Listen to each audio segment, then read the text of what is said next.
Apa ini? Prenatal juga. Mitos dan fakta seputar kehamilan. Minum obat, Bu. Loh, kok pakai kopi?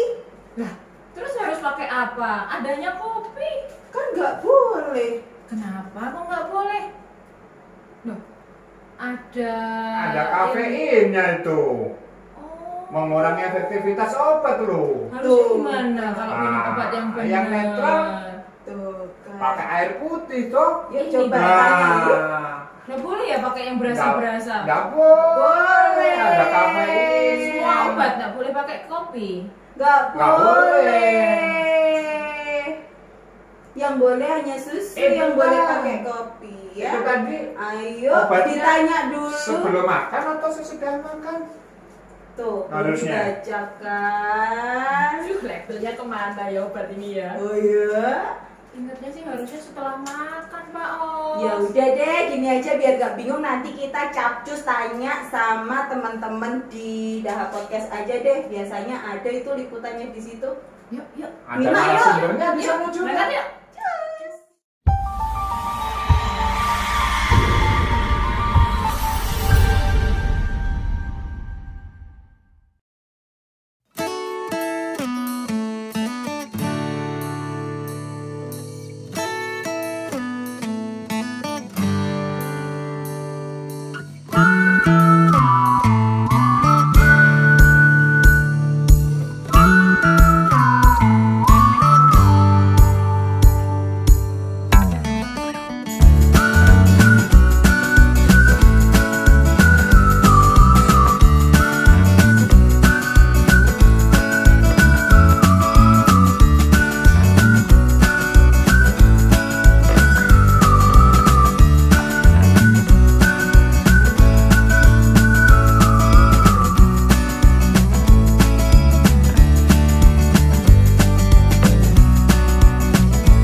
Assalamualaikum warahmatullahi wabarakatuh. Apa kabar sobat sehat Dahusada semuanya?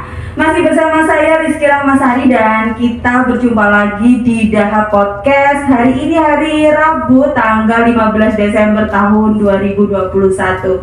Dan pada kesempatan pada hari ini kita masih akan ditemani oleh narasumber kita yang super kece, super keren. Beliau ini juga masih muda. Seorang apoteker tentunya, karena di hari ini kita akan membahas masalah interaksi obat dan makanan. Tentunya sobat sehat Dahusada semuanya juga kepo-kepo banget ya masalah obat atau makanan. Kalau kita makan makanan A lalu kita minum obat tertentu, apakah ada reaksi atau tidak? Nanti kita bisa tanya-tanya langsung dengan narasumber kita. Dan saya sapa dulu narasumbernya, seorang apoteker di Rumah Sakit Umum Dahusada, Ibu Anggrahayu Rizky Setiaruli. Selamat pagi. Selamat pagi Mbak Rizky. Apa kabar? Baik, Baik, sehat ya, alhamdulillah ya. Iya, Bu Anggra. Saya sapanya Bu apa Mbak Mbak ini? aja. Mbak aja ya. Kita seumuran ini. Oke. Mbak Andra, gini, ada nggak sih pengaruhnya obat dan makanan? Jadi makanan dan minuman yang kita konsumsi itu apakah ada pengaruh sih ketika kita mengkonsumsi obat-obatan?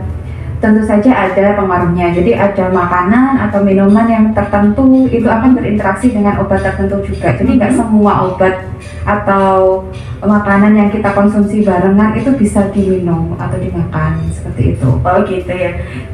Jadi ada efeknya ya Mbak ya, ada efek-efeknya. Ya, makanya ada obat yang diminum sebelum makan, ada yang diminum setelah makan, ada yang diminum setelah makan. Oh gitu. Jadi ada yang sebelum makan, ada yang ketika makan, dan ada yang setelah makan. Lalu apakah ada sih efek yang merugikan dan menguntungkan sih ketika kita memisahkan antara kita makan A dan minum obat A gitu? Kalau menguntungkan itu tergantung jenis obatnya. Ada obat yang itu berefek di lambung seperti mual atau muntah, makanya dia itu diminumnya bersama dengan makan atau setelah makan agar tidak muntah ya, mengurangi efek samping dari obat tersebut. Oh seperti iya. Kalau yang merugikannya mungkin? Kalau yang merugikan itu kan kalau misalkan dia diminumnya bersama, contohnya ya makan obat antibiotik ini, antibiotik golongan tetrasiklin. Ya, contohnya kalau misalkan diminum bersama susu, dia nanti akan membentuk kelat. Jadi ada senyawa kelat yang ketika obat tetrasiklin tersebut diminum bersama susu, makanya dia akan mengurangi efek dari antibiotik tersebut. Lalu misalkan ini nih, ada obat seperti kayak obat lambung ya, itu kan diminumnya sebelum makan ya Mbak ya. Kalau kita minumnya obat sebelum makan, lalu kita minumnya setelah makan atau ketika makan, itu bagaimana? Kalau obat yang khususnya obat-obat yang lambung, kenapa dia itu diminumnya sebelum makan, itu tergantung sama kerjanya obat tersebut. Jadi ada obat yang diminum sebelum makan itu untuk menetralkan asam lambung, ada yang untuk melapisi lambungnya. Misalkan kalau kita makan itu kan makanan termasuk yang asam kan ya, jadinya obat-obat yang untuk lambung itu sifatnya basah, jadi nanti dia akan melapisi lambung dulu. Jadi kalau misalkan ada makanan masuk, nggak melukai dari lambungnya itu. Oh gitu ya. Lalu ini nih, kapan sih kalau kita harus minum obat? Jadi misalkan kayak anti nyeri, itu kita harus minumnya kapan? Kalau antibiotik kita harus minumnya kapan? Dan kok saya pernah dengar sih ya, ini ketika saya sendiri ini ya, pengalaman saya berobat ke dokter, dikasih antibiotik, harus habis ini antibiotiknya. Kalau misalkan kita nggak habiskan, itu apakah ada efek-efek tertentu sih ya? Kalau antibiotik, kenapa dianjurkan minumnya harus sampai tuntas? Misalkan diresepkan selama 2 minggu atau 14 hari itu diminum sampai tuntas, itu untuk mengurangi resistensi antibiotik. Jadi kalau misalkan pasiennya nggak patuh minum obat antibiotik, antibiotik itu juga minumnya harus patuh juga waktunya. Ada yang diminum tiap 12 jam sekali, ada yang 24 jam sekali, dan itu harus patuh sesuai sama jadwal dan harus sampai tuntas pengobatannya untuk menurunkan resistensi tadi. Jadi ketika kita terpapar sama semacam mikroorganisme lagi, itu tubuh kita akan merespon dan mengenali lagi. Jadi semacam nggak resisten terhadap virus yang masuk, virus atau bakteri yang masuk. Lalu gini, bagaimana misalkan ini ya, kayak minuman tertentu ya, saya sebut satu-satu aja ya, nanti pemirsa yang di rumah biar nggak bingung. Misalkan kalau kita minum obat dengan susu, bagaimana? Kalau obat seperti yang sudah saya jelaskan sebelumnya tadi, kan susu kalau misalnya ketemu sama obat itu kan membentuk kelat. Jadi akan menurunkan fungsi dari obat yang diminum kalau diminum dikonsumsi bersama susu. Oh gitu. Jadi bukan tidak berfungsi ya, tapi akan berinteraksi, cuma turun. Fungsinya akan turun. Kalau kita minumnya obat dengan kopi gimana nih Mbak? Kalau kopi itu kan ada kandungan kafein.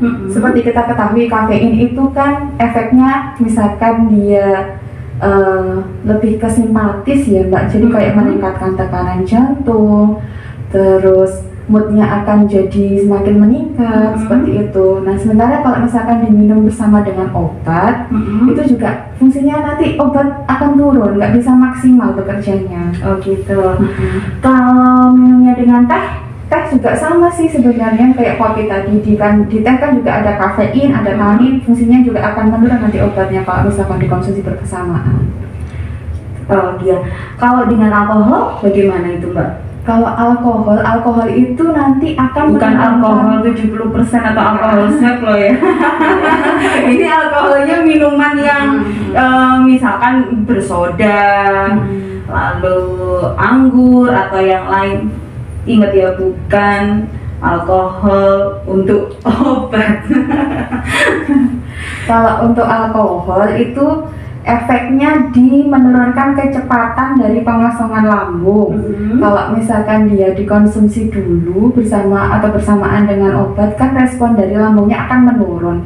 Jadi ketika obatnya itu diminum, kemudian di dalam lambung dia diserap, dicerna, ya menurun juga nanti efeknya obat tersebut. Begitu.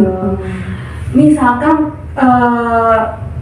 kita habis minum obat atau habis minum makanan-makanan atau minuman tertentu itu tadi ya, adakah jarak tertentu yang harus yang sudah ditetapkan? Misalkan kita habis minum kopi nih ya, kalau kita pengen minum obat, kira-kira jaraknya berapa lama sih yang diperbolehkan? Ya paling nggak sesuai sama respon biologis tubuh, paling nggak 2 jam lah. 2 jam ya. 2 jam itu kan perkiraan lambungnya kita sudah kosong. Kalau misalkan kita habis minum kopi atau makanan, itu 2 jam sudah kosong lambungnya. Jadi perlu diingat ya, Sobat Daha semuanya, kalau ingin mengkonsumsi obat setelah Anda mengkonsumsi minuman tertentu yang sudah dijelaskan tadi, dikasih jarak 2 jam, minimal dijeda 2 jam lah.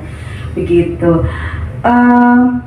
Ada lagi nih Mbak Anggra, untuk teman-teman Sobat Sehat dan Husada semuanya, misalkan harus apa, harus bagaimana, nih ada pesan nggak, pesan tertentu untuk pengkonsumsian obat?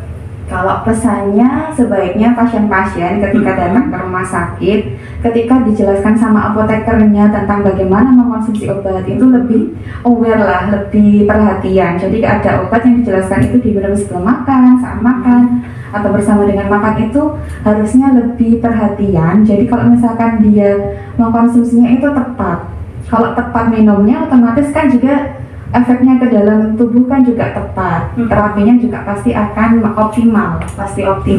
Jadi harus diperhatikan betul-betul ketika petugas atau apoteker itu menuliskan etiket atau label yang ada di obatnya itu pada saat penjelasan konseling itu. Oh iya, jadi diingat, jangan dibantah ya, jangan sampai dihilangkan pesan-pesan yang dari apotekernya, agar pengkonsumsian atau manfaat dan fungsi dari obat tersebut bisa bekerja dengan maksimal.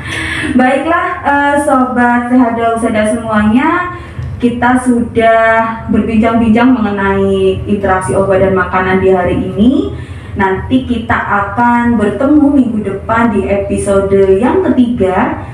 Jangan lupa, apabila Anda ingin kontrol atau memeriksakan diri di Rumah Sakit Umum Daud Sada Kediri, jangan lupa tetap WA dulu sebelumnya, dan nomornya sudah ada di bawah ini untuk link pendaftarannya. Jangan lupa kirim WA terlebih dahulu H-1 sebelum Anda memeriksakan diri. Baiklah, terima kasih. Sampai jumpa lagi Bu Anggra. Terima kasih atas kesempatan yang diberikan. Sama-sama.